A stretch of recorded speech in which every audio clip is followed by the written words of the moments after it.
ടോവിനോ തോമസിന്റെ നരിവേട്ട. സോ ഈ സിനിമ കാണാൻ പോണതിന് മുമ്പ് ഒരു കാര്യം മനസ്സിൽ വെക്കണം. ഇതൊരു ഹീറോ വന്നിട്ട് ഒരു 800 പേരെ അടിച്ചിടുന്ന ഒരു മാസ് മസാല പടമല്ല. റിയൽ ലൈഫ് ഇൻസിഡന്റിനെ ബേസ് ചെയ്തിട്ടുള്ള ഒരു പടമാണ്. പക്ഷെ അതൊരു ഡോക്യുമെന്ററി ടൈപ്പ് പോർട്രയൽ അല്ല കൊടുത്തിരിക്കുന്നത്. ആ റിയൽ ലൈഫ് ഇൻസിഡൻസിന് ഇൻസ്പയർ ആയിട്ട് എടുത്തൊരു സിനിമയായിട്ടാണ് പേഴ്സണലി എനിക്ക് തോന്നിയത്.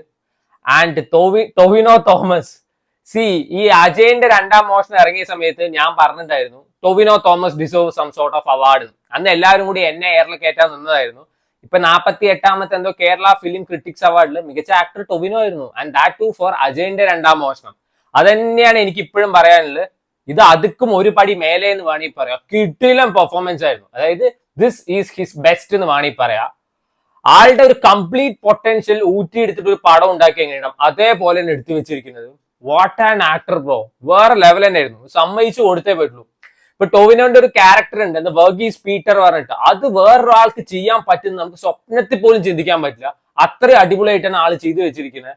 ആൻഡ് ടുവേർഡ്സ് എൻഡ് കുറച്ച് ഇമോഷണൽ പോർഷൻസും ടോവിനോന്റെ ആ ഒരു പെർഫോമൻസും ജെയ്ക്സ് ബിജോയുടെ മ്യൂസിക്കും കൂടി ആകുമ്പോൾ I was literally in to tears എന്ന് വേണമെങ്കിൽ പറയാം. ഞാൻ കരഞ്ഞു. അതിൽ ഇമോഷണൽ മാസ് കാരണം ഞാൻ കരഞ്ഞു, അതേപോലെ തന്നെ ഭയങ്കര ഇമോഷണൽ സീൻസ് കാരണവും ഞാൻ കരഞ്ഞിട്ടുണ്ട്. അടിപൊളിയായിരുന്നു.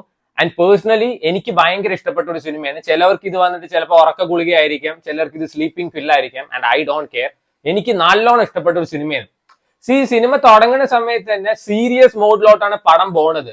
പിന്നീട് അങ്ങോട്ട് non linear way of story telling പിടിച്ചിട്ട് കുറച്ച് ഫ്ലാഷ് ബാക്ക് പോർഷൻസ് പറയും, കുറച്ച് പ്രസന്റിൽ നടക്കുന്ന കാര്യങ്ങൾ പറയും. അങ്ങനെ പറഞ്ഞു പോണ ഒരു കഥയാണ്. അതിൽ ഈ ടൊവിനോ ഒരു കാട്ടിപ്പോണ ഒരു സീൻ തൊട്ടിട്ട് ഇന്റർവെൽ വരെ ഭയങ്കര ലാഗ് ഉണ്ട്. അത് സമ്മതിച്ച് തന്നേ പറ്റൂ. ഭയങ്കര ലാഗാണ്. പിന്നെ സെക്കൻഡ് ഹാഫ് ആകുമ്പോൾ പടം കയറി എന്ന് വേണമെങ്കിൽ പറയാം.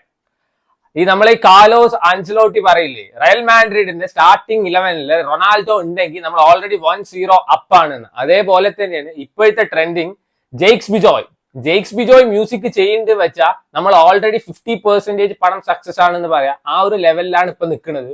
അങ്ങേര് നല്ലോണം കഷ്ടപ്പെട്ടിട്ടുണ്ട് കേട്ടോ.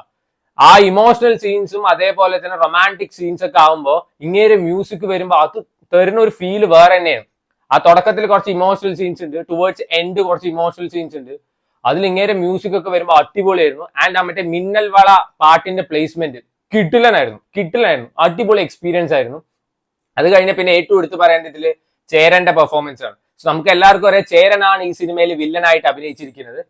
ഈ യൂഷ്വൽ വില്ലനിസം അല്ല, അതായത് വന്ന അലറുക, 4 പേരെ ചവിട്ടി കൊല്ലുക, അങ്ങനത്തെ ഭയങ്കര വയലന്റ് ആയിട്ടല്ല, മറ്റേ അലർച്ചയുള്ള വില്ലനിസം അല്ല. സട്ടിലായിട്ട് ആള് വില്ലനിസത്തിന്റെ പീക്ക് കാണിച്ചു തരും.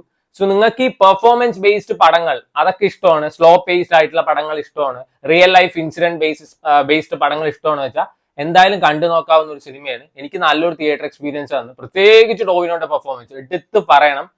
സുരാജ് ഏട്ടൻ നന്നായിട്ട് തന്നെ പെർഫോം ചെയ്തിട്ടുണ്ട്. ഇപ്പൊ ടോവിനോ കുറെ ആയിട്ട് ഡിഫറെന്റ് ജോണേഴ്സിലുള്ള പടങ്ങളാണ് ചെയ്യുന്നത്. അതേപോലെ തന്നെ ഇവൻ പോലീസ് നോക്കുകയാണെന്ന് വെച്ചാൽ കൽക്കിയിലെ ആള് പോലീസാണ്, പിന്നെ അന്വേഷിപ്പിൻ കണ്ടെത്തുന്ന ആള് പോലീസാണ്, അതേപോലെ ഈ സിനിമയിലും പോലീസാണ്. പക്ഷെ അതിലൊന്നും കാണുന്ന ഒരു പോലീസ് റോൾസ് അല്ല, കംപ്ലീറ്റ്ലി ഡിഫറെന്റ് ആണ്. ഇതിൽ വന്നിട്ട് സാധാരണക്കാരനായിട്ടൊരു പയ്യനെ നമുക്ക് കാണാം ടോവിനോയില്, അതേപോലെ തന്നെ നിസ്സഹായനായ ഒരു പോലീസ് ഓഫീസറെ നമുക്ക് കാണാം, ഒരു ഹീറോനെ കാണാം, ഒരു വില്ലൻ പോലീസിനെ കാണാം, ഒരു പഞ്ചപാവം പിടിച്ച ഒരു മിഡിൽ ക്ലാസ് ഫാമിലി എന്നുള്ള ഒരു പയ്യനെയും കാണാം. അതെല്ലാം ടോവിനോ നല്ല വൃത്തിക്ക് തന്നെ ചെയ്തിട്ടുണ്ട്. സുരാജ് ഏട്ടനും ടോവിനോയും തമ്മിലുള്ള ആ ഒരു സ്ക്രീൻ സ്പേസ് ഒക്കെ അടിപൊളിയായിരുന്നു. ഇതിൽ നായികയായിട്ട് അഭിനയിച്ചിരിക്കുന്ന ആ കൊച്ചു ഒരു കട്ടിൽ ഒരു മുറി ആ പടത്തിൽ അഭിനയിച്ച നായികയാണ്. എനിക്ക് ആ പടം ബേസിക്കലി ഭയങ്കര ഇഷ്ടപ്പെട്ട സിനിമയായിരുന്നു. അത് ഇഷ്ടപ്പെടാത്ത ആൾക്കാരും ഉണ്ട്. ആ കൊച്ചിന് വലുതായിട്ട് പെർഫോം ചെയ്യാനൊന്നും ഇല്ലെങ്കിലും ഇവര് തമ്മിലുള്ള ആ ഒരു കെമിസ്ട്രി അടിപൊളിയായിരുന്നു. ആ മറ്റേ മിന്നൽ വള സോങ് ഒക്കെ അതൊക്കെ നല്ല രസമായിരുന്നു. സോ സമയം ഉണ്ടെങ്കിൽ കണ്ടു നോക്കുക. എനിക്ക് പേഴ്സണലി ഇതിൽ അഭിനയിച്ച എല്ലാവരും ഇഷ്ടപ്പെട്ടതാണ്. സോ കുറ്റമൊന്നും എനിക്ക് എടുത്തു പറയാൻ തോന്നില്ല.